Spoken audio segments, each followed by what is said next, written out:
제 발표는 꼭 그 PPT 자료 없어도 되는 자료라서요. 일단 시작하도록 하겠습니다. 예, 반갑습니다. 저는 인하대학교 의과대학에서 근무하고 있는 최규진이라고 합니다. 예, 제가 제목을 사실 한국에서 의료 공공성을 추구하는 의사를 양성할 수 있을까? 예, 저도 상당히 모호한 그런 제목을 달았는데요. 제목을 달아놓고도 사실 이게 과제가 해결이 안 돼서 굉장히 고민을 했습니다. 그래서 여러 가지 그런 뭐 다른 나라 의학 제도도 고민 살펴보고 했습니다만 답을 못 찾고 제 개인적인 여러 가지 고민 때문에 그런 것 같아요. 그런 고민 와중에서 일단 제 현실을 들여다보고 그나마 가장 앞으로 들이닥칠 것 같은 그런 공공의대에 이것을 어떻게 우리가 짤 것인가 이런 좀 더 구체적으로 고민을 해보자. 그리고 그 공공의대 모델로서 지금 이미 정부에서 검토한 것으로 알려져 있는 것이 바로 일본의 자치의대이기 때문에 그럼 일본에서는 그럼 어떻게 하고 있는 것인가 이런 것들을 좀 살펴봤습니다. 예, 그럼 본격적으로 시작하도록 하겠습니다. 예.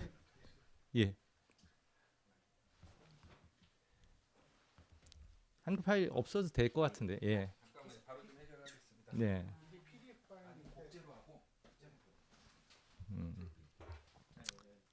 예, 예, 예. 예. 지금 현재 이제 대학 수시 시즌입니다. 예, 다들 뭐 이제 곧 수능이기도 합니다만 이제 수시는 이미 시작됐고 이제 전국에서 이제 전교 1등들의 서류가 의과대학에 지금 들어오고 있습니다. 저 역시 이제 새로운 감염병 시대라는 역사적인 상황에서 무엇보다 의료 공공성을 추구할 만한 그런 사람들을 뽑아야 할 텐데 하는 그런 모종의 사명감. 하지만 이제 결국 다 그렇고 그런 의사가 되던데 하는 그런 허무감 사이에서 그런 가슴앓이를 하고 있습니다.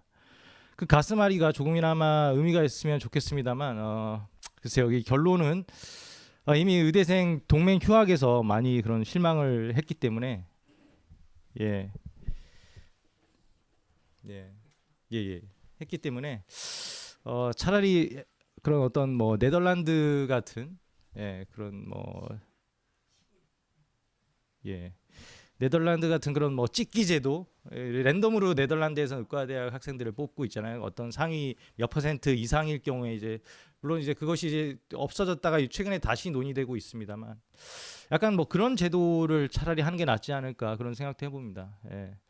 면접에서 공공의료의 중요성에 대해서 너무 멋지게 대답해서 최고 점수를 주었던 학생이 그런 동맹 휴학에서 너무 당당하게 피켓을 들고 서 있는 것을 봤을 때 그 허망함은 겪어본 사람이 아니면 모릅니다. 그렇다면 교육이라도 열심히 하면 나아질까? 필자가 근무하는 의과대학은 전국에서 가장 많은 의료 인문학 교육을 하는 곳입니다. 거의 전학년에 걸쳐서 의료 인문학 수업이 편제되어 있습니다. 게다가 필자가 제가 직접 교육을 하거나 책임 교수로서 프로그램을 짰기 때문에 최소한 교육의 질은 일정하게 유지되고 있습니다. 물론 필자의 역량이 물론 뭐 많이 부족한 탓도 있겠습니다만 그럼에도 불구하고 의료 공공성에 대해서만큼은 적어도 진지하게 고민해 볼 수 있도록 프로그램을 짰다고 자부합니다.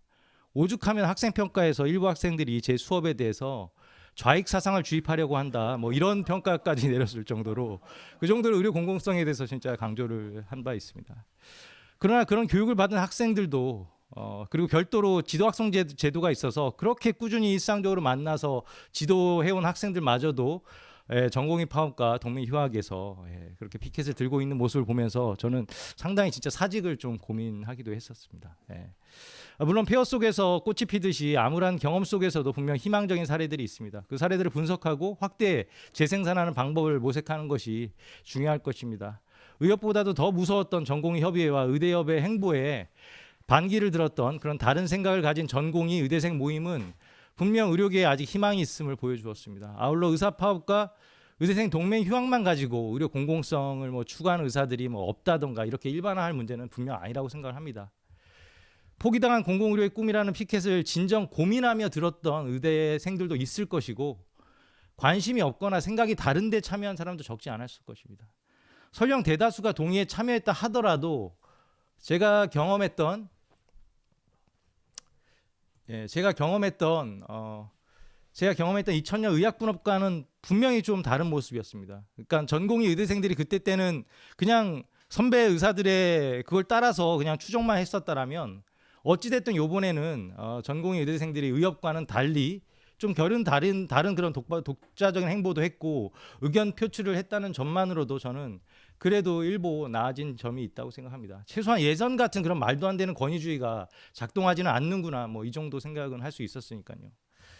사실 국영의료 제도를 가진 대다수 국가들의 역사를 보면 문정주 선생님 그 책에도 잘 나와 있습니다만 의료 공공성은 거대한 사회 변혁 속에서 사실 달성이 가능할 정도로 굉장히 큰 그런 사회 운동이 뒷받침되어야지만 가장 빠르고 쉽게 이루어집니다. 하지만 이제 사회 변혁만 기다리고 있을 수는 없는 것이고 그 사회 변혁을 이끌기 위해서라도 현재 보이는 그런 희망의 근거들을 모아가며 우리가 할 수 있는 일을 해나가야 할 것이라고 생각합니다. 이런 고민을 좀 더 구체화하기 위해서 본론에서는 일본 그런 사례들을 좀 검토해 볼까 합니다. 일본의 상황을 살피는 이유는 의료 제도나 문화가 기본적으로 유사한 점이 많고 무엇보다 최근 논의되고 있는 그런 공공의대 정책이 일본의 것을 모델로 한 것으로 알려져 있기 때문에 곧 현실로 다가올 가능성이 크기 때문입니다. 일본에서는 1960년대 초부터 의료 수요 증대와 의사의 지역적 편제 등으로 인한 전국적인 의사 부족 문제가 제기됐습니다. 그러면서 이제 사회적으로 인구 10만 명당 의사 수를 150명 정도를 확보해야 된다라는 그런 기준이 설정이 됐습니다. 이를 위해서 1971년 12월에 실시된 그런 문부성 의과대학 설치 조사 보고서를 통해서 의과대학이 존재하지 않는 지역에 의대를 설치하자라는 제안이 공식적으로 제기가 됐고요.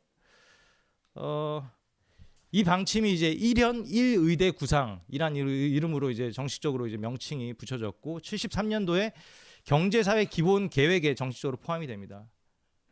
그러면서 이제 전국적으로 이제 의대 신설 논의가 이루어졌고 실제 그 논의 속에서 의과대학 창설 열풍이 불었죠.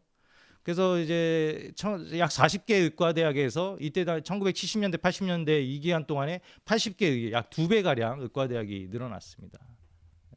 의사 수도 그만큼 증가를 했고요. 그래서 이 표를 보시면 이제 일본의 어떤 지역 공공의료 관련된 주요 논의 정책을 제가 표를 정리하는데 보실 수가 있을 것입니다. 그래서 이미 1983년도에 의사 수가 인구 10만 명당 150명 목표를 달성을 했습니다.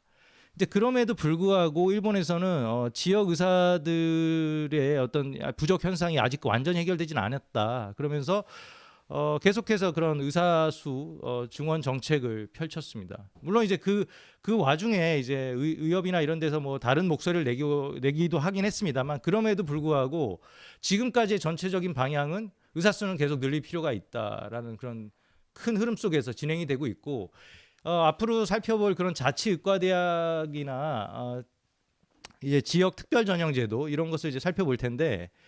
분명히 1983년도에 이미 이제 10만 명당 의사 150명이 달성이 됐어요. 그럼에도 불구하고 계속 그런 정책을 펼치면서 지금 최근에는 어떤 논의까지 이루어지고 있냐면은 의사 수가 남으면 아시아 다른 지역에 최소한 우리가 아시아의 선진 국가로서 아시아 다른 의료 취약 지역에 그러니까 쿠바처럼 뭐 쿠바나 이런 모델처럼 보내자 그런 의사들을.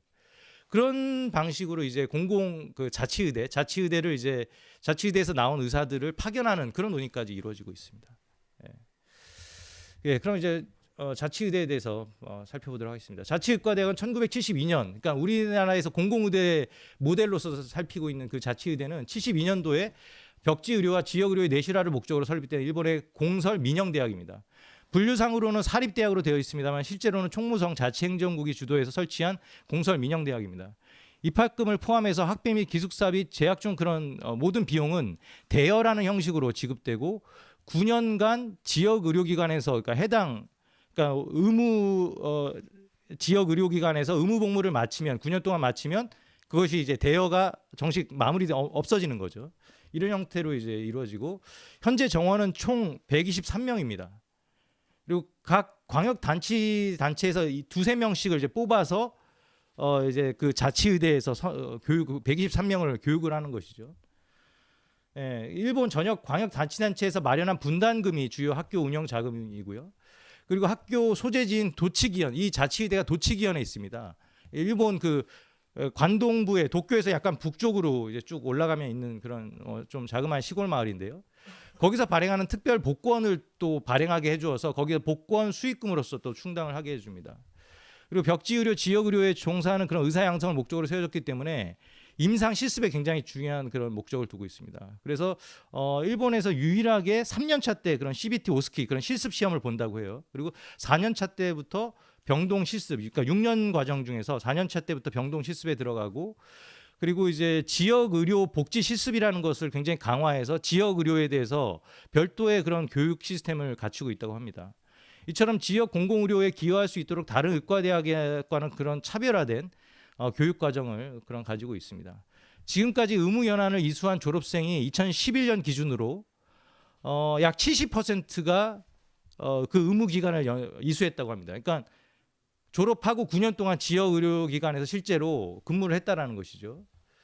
그러니까 30% 정도는 좀 이탈을 한 그런 경향을 보였습니다. 3분. 예. 그리고 의무연한을 이수한 사람 중에서 70% 정도는 의무연한이 끝난 다음에도 그 지역에 남아서 벽지 의료를 담당한다거나 이런 식의 굉장히 높은 그런 정착률을 보였습니다. 예. 이 자치의대가 성공적인 결과를 보인 데에는 그런 사회 경제적인 여건이 낮은 인재들이 이곳에 지원을 했기 때문일 것입니다. 자치의대 재학생 중 약 70%가 심지어는 생활비 장학금까지 그런 받는 그런 사람들이라고 합니다. 그래서 이러한 그런 지원이 절대적으로 필요한 가난하면서도 성적이 우수한 그런 전국의 학생들이 자치의대에 지원하는 것으로 보입니다. 자치의대 경쟁률은 상당히 높은 편이고 이래서 이제 자치의대 경쟁률이 아마 굉장히 높다고 알려져 있고요. 의사 국가고시 합격률도 거의 매년 100%에 달해서 평가도 그러니까 국가 전체 사회적인 평가도 굉장히 좋다고 알려져 있습니다. 예, 그다음으로 짧게 이제 지역 특별 전형 제도를 살펴보도록 하겠습니다. 이런 지역의 어떤 공공의료 그리고 지역 의사 수를 확보하기 위해서 일본에서 또 이제 특별히 추진한 것이 지역 특별 전형 제도인데요.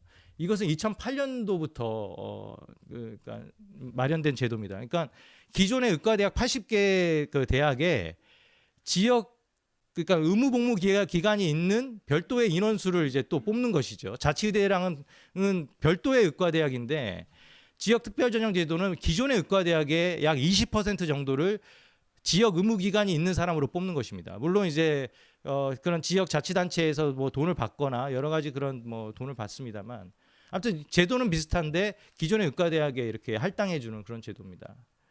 그래가지고 지금 현재 어느 정도까지 이 제도로 뽑냐면은 간단하게 표를 보시면 아시는데요. 여기 보면은 2020년도 현재 9,330명이 의대 정원인데요, 일본에. 이 중에서 1,679명, 약 18% 정도를 지역 할당 제도로 이렇게 뽑게 되는 것입니다. 근데 이거에 대해서 이제 평가가 좀 이제 자치의대보다는 상당히 부정적으로 나오고 있어요. 아직 사실 2008년도에 시작된 거라서 그 평가를 제대로 하기는 좀 아직 이릅니다만 이게 좀 제도가 우후죽순이고 별도의 커리큘럼이 없다라는 그런 단점이 있다라는 거죠. 자치의대만 하더라도 명확하게 목적성과 프로그램이 다 짜여져 있는데 이 기존에 그냥 의과대학에다 뿌려버리면은 사실 이들을 제대로 과연 지역 할당으로 키울 수 있겠느냐 이런 평가가 나올 수밖에 없습니다. 이런 어떤 뭐 그런 부정적인 평가가 있고 이게 마무리할 겸 이제 결론을 대신하여 부분을 살펴보겠습니다. 한국 정부가 이미 일본의 자치의대와 지역 특별 제도를 검토한 것으로 알려져 있습니다. 실제 의사 인력 충원, 지역 공공의료 확충, 기피과 인력 확보라는 그런 유사한 과제가 놓여 있는 한국에서 이 두 제도를 본뜰 확률이 굉장히 높아 보입니다. 하지만 이 필자가 들여다본 것도 굉장히 수박 겉핥기 정도입니다만 연밀히 검토하지 않고 섣불리 따라할 경우에 상당한 부작용이 따를 것으로 예상이 됩니다. 일본에서 그나마 자치의대가 이탈률이 크게 떨어지고 어느 정도 유지될 수 있었던 것은 지역에서 이들을 흡수하고 관리할 만한 다양한 공공의료 기관과 공공성을 갖춘 그런 생협과 같은 지역의료 기반이 존재했기 때문입니다. 이런 기반이 존재되지 않고 공공의대만 건설한다거나 이럴 경우에는 정작 지역으로 돌아가지 않거나 돌아가더라도 이탈할 확률이 큽니다. 최악의 경우에는 의대를 가는 또 하나의 그런 방법이 만들어지는 것밖에 안 되죠.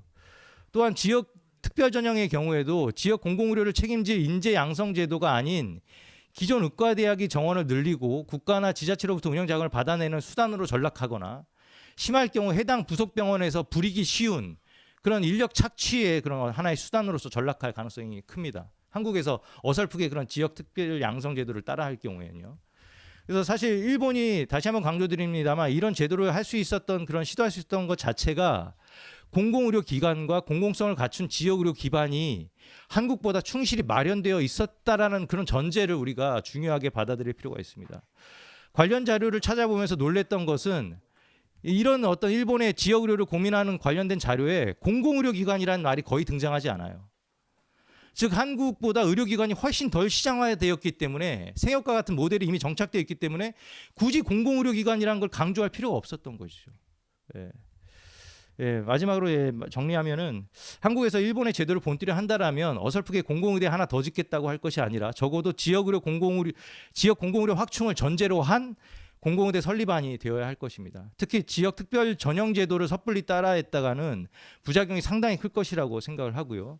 현재 국립대 의대조차도 사립대 의대와 전혀 차별성이 없는 그런 정체성을 가지고 있는 상황에서 정원수와 그에 따른 지원만 늘려주는 오히려 의료 공공성에 저항하는 세력을 만들어주는 최악의 결과로 귀결될 가능성이 커 보입니다. 만약 지역 특별 전형 제도를 추진을 한다면 최소한 현재 국공립 의대만이라도 완전히 정체성을 탈바꿈하는 그런 정책이 추진되어야 할 것입니다. 이런 차악의 경우까지 고민해야 하는 이유가 현재 의과대학들이 공공의대 대신에 지역 특별 제도를 강력하게 요구할 것이 의심되기 때문입니다. 그래서 지금 사립대 지방의대에서는 우리 대학은 한 2배 늘려줄 것 같아 이런 논의들이 막 심심치 않게 들려오고 있기 때문이죠. 의사를 늘리는 것은 객관적으로 필요한 일이고 지역 공공의료 확충하는 것이 시대적 요구입니다.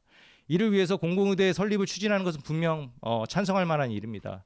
하지만 어떤 사람들을 뽑아서 어디에서 어떻게 양성할 것인가, 그리고 그들이 의료 공공성을 추진할 수 있는 사회적 기반은 마련되어 있는가를 먼저 심도 있게 논의해야 될 거라고 생각을 합니다. 아무쪼록 이 발표가 그런 논의에 조금이나마 보탬이 되길 바랍니다. 고맙습니다.